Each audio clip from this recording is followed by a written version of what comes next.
വിജയകുമാർ ഇന്ന് പ്രധാനമന്ത്രി വന്നു പത്തനംതിട്ടയിൽ അല്ലേ? യഥാർത്ഥത്തിൽ നല്ല ആൾക്കൂട്ടം ഉണ്ടായിരുന്നു. പിന്നെ എസ് കെ നേരത്തെ പറഞ്ഞതുപോലെ ഇത്തവണ 400-ലധികം എന്നത് ഹിന്ദിയിലും മലയാളത്തിലും പറഞ്ഞ് സദസ്സിനെ കൊണ്ട് ഏറ്റുപറയിപ്പിച്ചിട്ടൊക്കെയാണ് അദ്ദേഹം ഇവിടെ നിന്ന് തെലങ്കാനയിലേക്ക് പോയത്. മാത്രമല്ല എനിക്കൊന്ന് ദക്ഷിണേന്ത്യ കൂടുതൽ ഫോക്കസ് ചെയ്യുന്നുണ്ട്. അതെ, കന്യാകുമാരിയിലാണ് ഇന്ന് നടന്നത്. അത് കഴിഞ്ഞ് പത്തനംതിട്ടയ്ക്ക് വന്നു, തെലങ്കാനയിലേക്ക് പോയി. ആദ്യം കന്യാകുമാരി, പിന്നെ പത്തനംതിട്ട. പിന്നെ ഇനി അടുത്ത ആഴ്ച വീണ്ടും കോയമ്പത്തൂർ വരുന്നുണ്ട്. കോയമ്പത്തൂര് ഇന്ന് കുറെ പ്രശ്നങ്ങളുണ്ടായി. അത് നമ്മൾ പോകെ പരിശോധിക്കും. അതെ, പ്രധാനമന്ത്രി വന്ന് അതിനിശ്ചിതമായ രാഷ്ട്രീയ ചർച്ചയ്ക്ക് തുടക്കമിട്ടു കഴിഞ്ഞു. ഇടത് ഐക്യമുന്നണികൾക്ക് ഇവിടെ ശത്രുക്കളും ഡൽഹിയിൽ ബന്ധുക്കളുമാണെന്ന് പ്രധാനമന്ത്രി പറഞ്ഞു. രണ്ടും അഴിമതിക്കാരാണെന്നും പ്രധാനമന്ത്രി തന്നെ ഇന്ന് പറയുകയും സദസ്സിനെ കൊണ്ട് പറയിപ്പിക്കുകയും ചെയ്തു. വരും ദിവസങ്ങളിലും വലിയ രാഷ്ട്രീയ ചർച്ചകൾ ഇതേ ചൊല്ലി ഉണ്ടാകുമെന്നതിൽ തർക്കമില്ല. ഇതാ നമ്മൾ തുടങ്ങുന്നു. Election hot.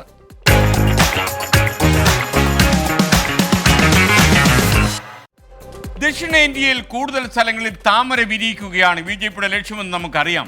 പ്രധാനമന്ത്രി നരേന്ദ്രമോദി ദക്ഷിണേന്ത്യൻ സംസ്ഥാനങ്ങളിൽ വരുന്നതും ഇതേ ലക്ഷ്യത്തോടെ തന്നെയാണ്, അതിൽ സംശയമൊന്നുമില്ല. കേരളത്തിൽ ഇത്തവണ താമര വിരിയുമെന്നാണ് പ്രധാനമന്ത്രി ഉറപ്പിച്ചു പറയുന്നത്. കന്യാകുമാരിയിലും പത്തനംതിട്ടയിലുമായിരുന്നു ഇന്ന് പ്രധാനമന്ത്രിയുടെ പൊതുയോഗങ്ങൾ. ലോക്സഭയിൽ NDA 400 കടക്കുമെന്ന് രണ്ടിടത്തും അദ്ദേഹം ആവർത്തിച്ചു. അതത് സംസ്ഥാനങ്ങളിലെ സർക്കാരുകളെ കടന്നാക്രമിച്ചായിരുന്നു അദ്ദേഹത്തിന്റെ പ്രസംഗങ്ങൾ.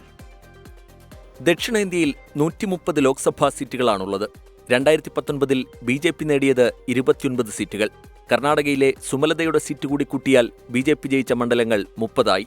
കർണാടക, തെലങ്കാന, ആന്ധ്രാപ്രദേശ്, തമിഴ്നാട്, പുതുച്ചേരി, കേരളം എന്നീ സംസ്ഥാനങ്ങളും ലക്ഷദ്വീപും ചേർന്നാൽ തെക്കേ ഇന്ത്യയായി. കർണാടകയിലെ 26ഉം തെലങ്കാനയിലെ 4 സീറ്റുകളിൽ കഴിഞ്ഞ തവണ BJP വിജയിച്ചു. തമിഴ്നാട്, ആന്ധ്രാപ്രദേശ്, കേരളം, പുതുച്ചേരി, ലക്ഷദ്വീപ് എന്നിവിടങ്ങളിൽ BJPക്ക് നിരാശയായിരുന്നു ഫലം.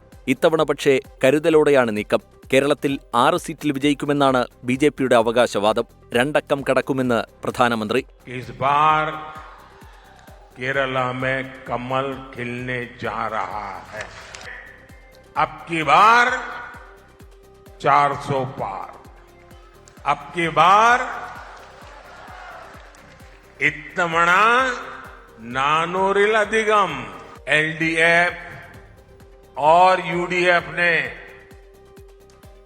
अपनी आंखें बंद कर रखी है. केरला में कानून व्यवस्था का हाल भी बहुत बुरा है.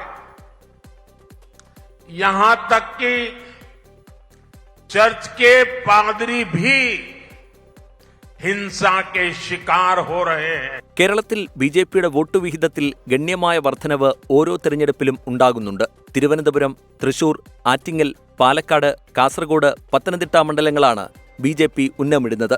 കർണാടക കഴിഞ്ഞാൽ കൂടുതൽ സീറ്റ് നേടാമെന്ന് BJP കരുതുന്ന ദക്ഷിണേന്ത്യൻ സംസ്ഥാനം തമിഴ്നാടാണ്. 2014 പൊൻ രാധാകൃഷ്ണൻ കന്യാകുമാരിയിൽ വിജയിച്ചിരുന്നു. ഇക്കുറി കുറഞ്ഞത് 5 സീറ്റെങ്കിലും ലക്ഷ്യമിടുന്നുണ്ട് BJP. തമിഴ് സംസ്കാരത്തെ ആവർത്തിച്ച് പുകഴ്ത്തിയും ചെങ്കോൽ രാഷ്ട്രീയം ഉപയോഗിച്ചും നരേന്ദ്രമോദി തമിഴ് മണ്ണിനെ പാകപ്പെടുത്തുന്നുണ്ട്. എന്നാൽ ദ്രാവിഡ രാഷ്ട്രീയം ആഴത്തിൽ പതിഞ്ഞ തമിഴകത്ത് താമര വിരിയിക്കൽ ദുഷ്കരമാകും. തമിഴ്നാട് സർക്കാരിനും DMKയ്ക്കുമെതിരെ വലിയ വിമർശനമാണ് പ്രധാനമന്ത്രി നടത്തുന്നത്. कांग्रेस गठबंधन कन्याकुमारी के लोगों को सजा देने का कोई मौका नहीं छोड़ती. DMK तमिलनाडु के भविष्य के दुश्मन है. और सिर्फ दुश्मनी ऐसा नहीं है, DMK तमिलनाडु के अतीत की उसकी विरासत की भी दुश्मन है. കർണാടകയിൽ കഴിഞ്ഞ തവണ ജയിച്ച 26 സീറ്റുകൾ നിലനിർത്താനാവുമോ എന്ന ആശങ്ക BJPക്കുണ്ട്. സംസ്ഥാന ഭരണത്തിൽ കോൺഗ്രസ് ആണ്. തെലങ്കാനയിലും ഭരണം പിടിച്ചു കോൺഗ്രസ്.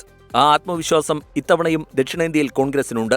ആന്ധ്രാപ്രദേശിൽ ലോക്സഭാ തെരഞ്ഞെടുപ്പിനൊപ്പമാണ് നിയമസഭാ തെരഞ്ഞെടുപ്പ്. തെലുങ്കുദേശം നടൻ പവൻ കല്യാണിന്റെ ജനസേന പാർട്ടി എന്നിവയുമായി സഖ്യത്തിലാണ് BJP. ഈ സഖ്യത്തിലാണ് കേന്ദ്ര നേതൃത്വത്തിന്റെ പ്രതീക്ഷ. ചുരുക്കത്തിൽ സഖ്യനിപ്പുറവും താമരപ്പാടം കൊയ്യാനാണ് BJP നീക്കം. Election desk 24. ലോകത്തെവിടെയായാലും ഏത് സമയത്തും 24 വാർത്തകളും ഓഗ്മെന്റഡ് റിയാലിറ്റി പാക്കേജുകളും എക്സ്പ്ലെയിനറുകളും വിശദമായി കാണാൻ ഞങ്ങളുടെ YouTube ചാനൽ നിങ്ങൾക്ക് സബ്സ്ക്രൈബ് ചെയ്യാം.